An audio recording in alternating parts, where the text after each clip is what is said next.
bio na bio bio na bio bio na bio bio na bio eyinda kamabe na exotique RDC chez Willy Fatou mama na ngai tala bio na bio et obuki lelo olie lelo et quoi kaka lelo direct na ba Congo RDC lo kamakasi yo liaka wapi yo sombaka wapi yo liaka nini awa ezali olukaka nini matembele ezali ponu ezali mama na ngai bongo fumbwa bio na bio chez Fatou eyinda kamabe pe a craquer eza montage te botala montage te awa na katia Château Rouge boutique kaka moko RDC oza mwana Congo voici votre boutique exotique bio na bio nyonso ezali bomoni ndenge eza ple a craquer chez Fatou eyindaka chez Willy eyindaka mutema malamu wapi boutique wapi tala ndi bango bazokota ple a craquer tala ba porte le réalisateur akisa biso ndenge makambo ezoleka kuna mère kutu moya kosola na ye eza te bongo nana kotala kotoyo mama na ngai etala ple a craquer ba safu ezali après ba safu toza na ndunda zo ndunda mystique tala kuna ngai zo na mama osala cha zo mama na osala cha tala de osala cha mère Fatou yindaka OK bonne fête mama kasa lo banano yo ya kosomba biloko wa so sombaka nyonso awa ya bio na bio penza ya Kinshasa ba nini oyo babenga oni. Alors, pour la pona chez Fatou. Parce que exotique ça bio penze utaka na mboka na biso na Congo na RDC ya bana king awande bitekute ku ya lelo yango lokola na Kinshasa obuki lelo nyuso ezali ba misili bandeko na biso ya misili chez Fatou RDC exotique RDC exotique tala nezo mena ba carton en direct on est mikungu nyonso ezali ya kitoko ya bien kolia bio boya epa ndeko na biso bokolia malamu bio na bio mikungu tala mikungu le réalisateur le plus suspect bienvenue de la nanga na kati ya masolo awa toza na bio botala monsieur le technicien technicien c'est quel anini le banano ozokima micro le bangana langue wana sala kitoko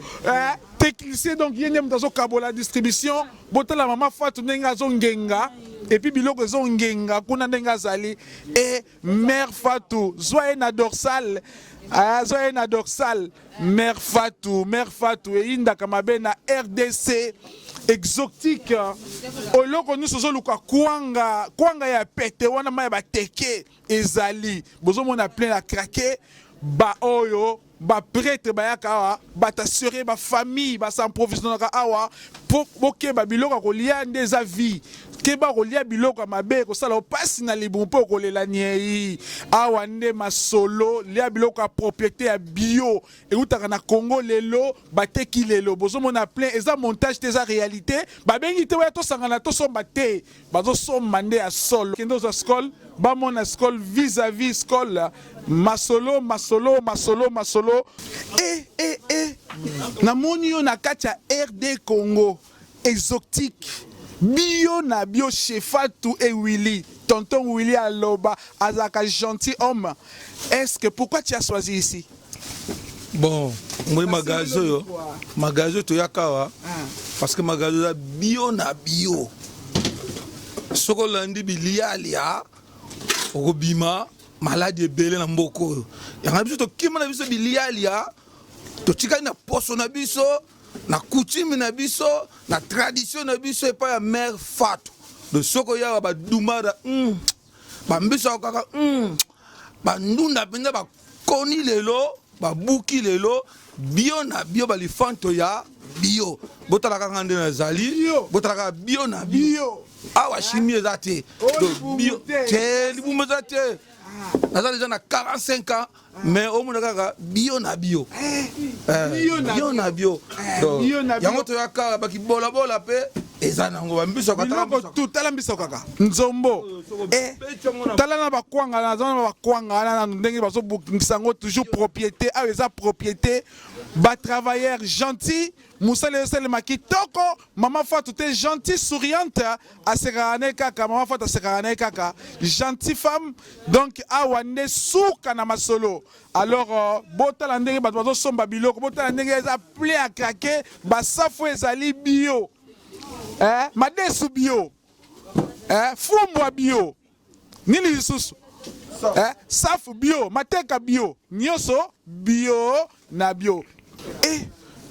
responsable vieux na ngai mpona nini oponi awa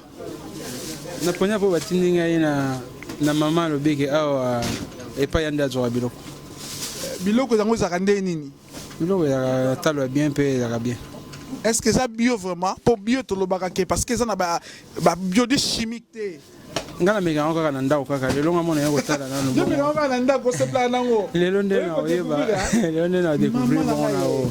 na oyeba soki eza ndenge donc awa so to koti awa eza ko toza na besoin ya ko se ressourcer donc so koti ande ozo plan na leti awa moni ba makaya boyo eza te neti bamakaya na bango ba sol wana ya minene ezanga gu de so ozolia penza likayabu okolia nde awa na ba donc okosomba makayabu penza ozomona makayabu yango oyo penza la couronne ko na kini nde yango ambassade ezali olingo paye ofumbwa eza kaka awa namoni kutu na neti biso boye bata bantundu boye namoni bandindi mandindi na mikungu na misili na libanda na mikungu namoni yango te ezali namoni mikungu eza donc naya kosomba mo neti nayaki na nostalgie ya kolia exeter na kwanga omoni exeter kwanga benza tiesa donc awa pourquoi poni bio parce que na ndenge tokomi mikolo oyo na baage oyo tozopusana nango soki ozolia bio te en tout cas il faut s'attendre au diabète au tension au nini donc il faut tokima mpe biloko ya mondele bamélange kilikili yango biso tobi makasi kaka na bio yango mpona kolia bio yango mpona kozwa bio il faut ya kaka awa oye kaka awa nde chez Mère Fatou bio en personne tant beaucoup à sango RD exotique RDC exotique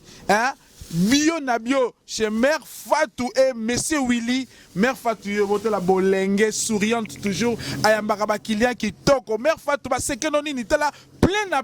chokanga secret na nini secret na ngai eza te secret na ngai eza kaka biloko nazala na biloko ya kitoko qualité ya kitoko biloko ya frais tosalaka tuke tosepelisa baclient na biso